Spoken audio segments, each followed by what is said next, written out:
Fala galera, beleza? Então vamos aí com as nossas gravações das aulas. Então a aula de hoje, estados físicos, mudanças de estados físicos, temperatura de fusão e ebulição. Vamos dar uma olhada, uma revisada nesses conceitos aí fundamentais para o nosso ensino médio e para a nossa primeira série.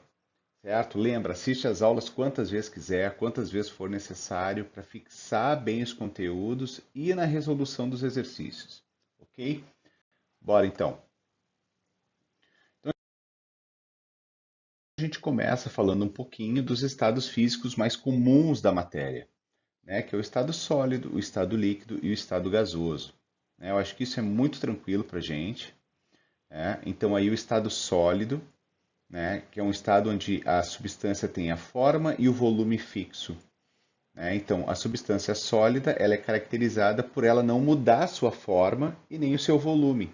Isso permanece fixo, até porque é o estado onde os átomos estão mais aglomerados, mais juntos possíveis, mais ligados possíveis. Ok? Já o estado líquido é um estado onde a forma do líquido não é fixa, pode mudar. Se tu tem uma água dentro de um copo, se tu derramar essa água no chão, ela tem uma outra forma.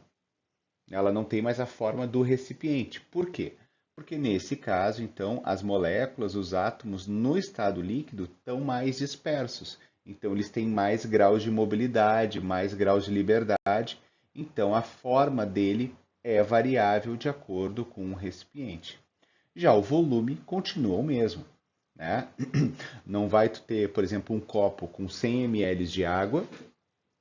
Daí tu pega esses 100 ml de água, derrama no chão, vai se espalhar, vai se tornar 1 litro d'água? Óbvio que não, né? Porque o volume dele é fixo, não vai se formar mais água, né? Já o gás, o estado gasoso, é quando os átomos ou as moléculas têm a maior quantidade de agitação possível. Eles estão mais afastados. As moléculas, os átomos, eles não têm mais a interação, como, por exemplo, tinha no estado sólido e no estado líquido. Então, isso faz que um gás não tenha uma forma fixa, ela também muda de acordo com o recipiente que ele vai estar condicionado, e o volume também muda. O volume do gás, ele é o volume do recipiente a qual ele está acondicionado, certo? Então, se eu tenho um recipiente desse tamanho com gás, ele vai ter o volume desse recipiente. Se eu pegar essa mesma quantidade de gás e botar num recipiente maior, ele vai ter o volume de todo esse recipiente maior. Por isso que os gases sofrem dois processos, que são a compressão e a expansão. Os gases podem ser comprimidos ou expandidos em recipientes menores ou maiores, certo? Mas a pergunta que eu quero deixar e que eu vou responder é: em qual desses estados físicos os materiais têm maior e menor quantidade de energia? Vou responder. Pensa na energia como a movimentação. Em qual desses três estados físicos esses átomos ou moléculas se movimentam mais? No estado gasoso. Então, o estado gasoso é o estado que tem maior quantidade de energia. E o estado sólido é o estado onde o material tem menor quantidade de energia. Sempre quanto maior a agitação, maior a movimentação, maior a quantidade de energia. Exemplo, criança pequena. Por que eu estou falando isso? Para a gente já começar a entender que quando passa do estado sólido para o estado líquido e do estado líquido para o estado gasoso, esses materiais eles vão ter que receber energia para acontecer essa mudança. Se eles vão se movimentar mais, os átomos e as moléculas, é porque elas têm maior quantidade de energia. Então elas foram recebendo energia para mudar o estado físico, certo? Vamos seguir com mais exemplos aí. Ah, ali, minha câmera está na frente ali, compressão e expansão.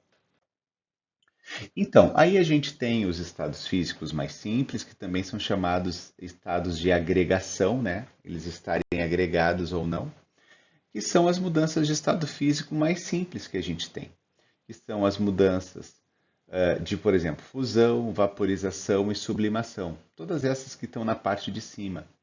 né? Então, a fusão é quando a substância passa de sólido para líquido, vaporização de líquido para gasoso, sublimação, quando passa do sólido direto para o gasoso, né? Isso acontece, por exemplo, com a naftalina, com gelo seco, né? São substâncias que elas passam direto do sólido para o estado gás, não passa pelo líquido.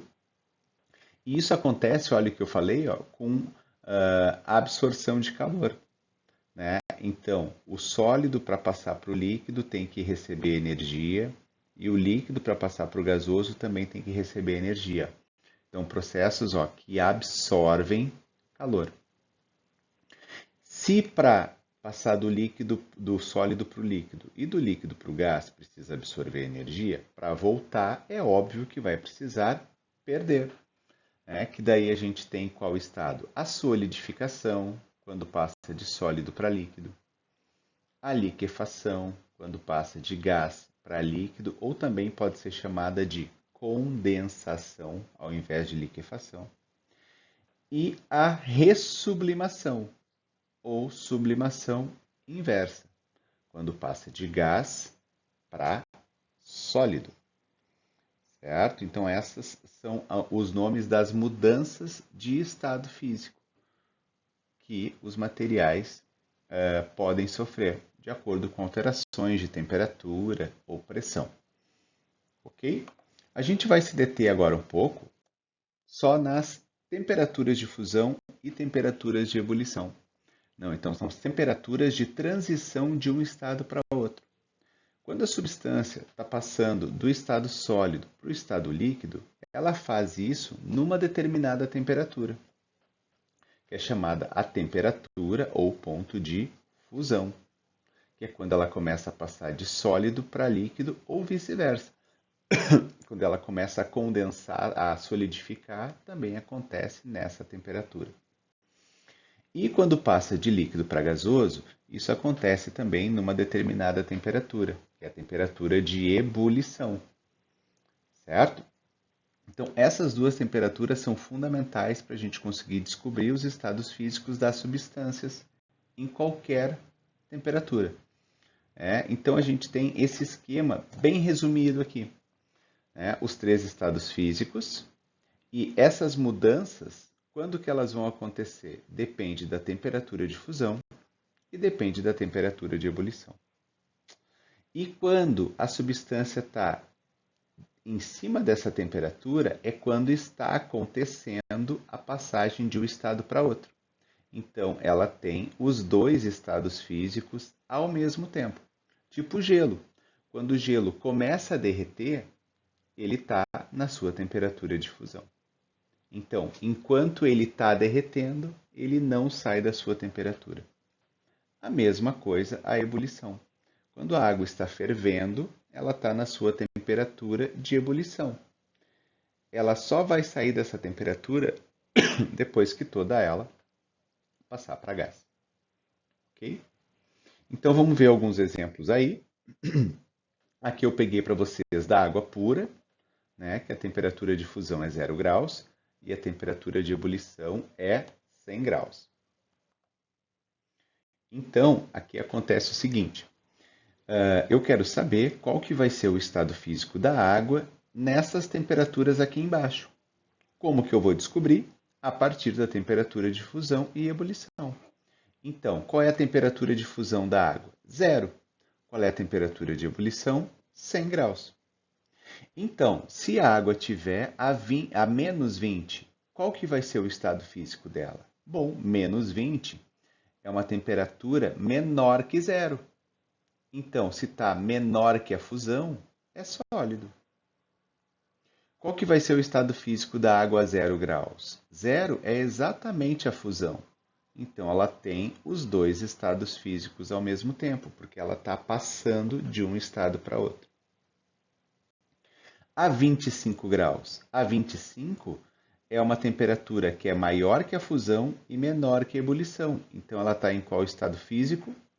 Líquido. A 70 graus. 70 também é uma temperatura que está no meio, entre a fusão e a ebulição. Então, ela também está no estado líquido.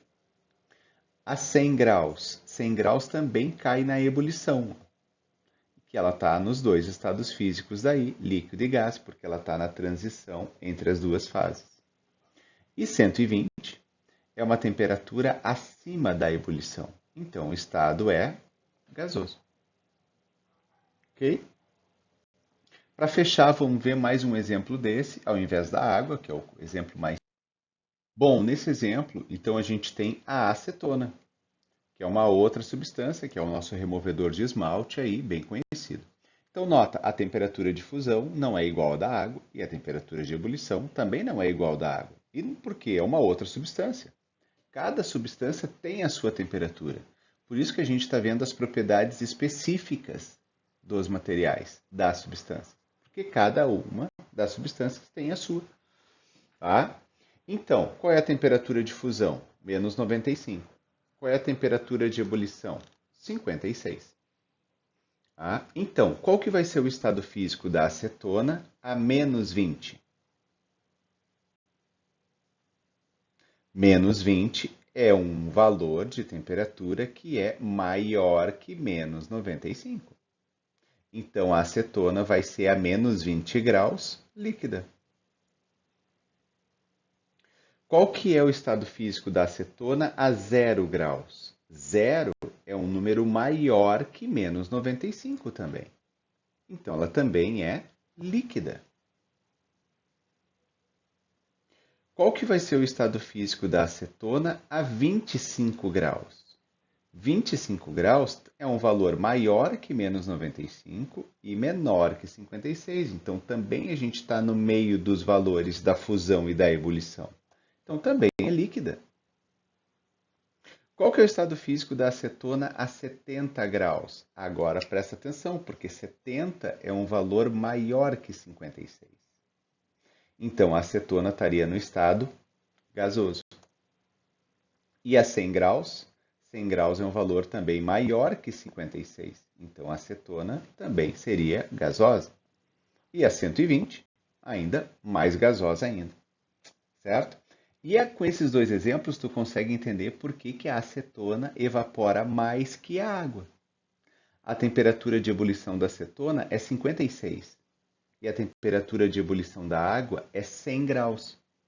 Então, como a acetona tem uma temperatura de ebulição menor, significa que ela não precisa demorar tanto para aquecer, para evaporar. Ela evapora antes que a água, porque a sua temperatura é menor. Então, as propriedades dos materiais elas servem para nos explicar os seus comportamentos. Certo? Espero que tenha ajudado aí. Assiste a aula quantas vezes for necessário. Boa realização dos exercícios.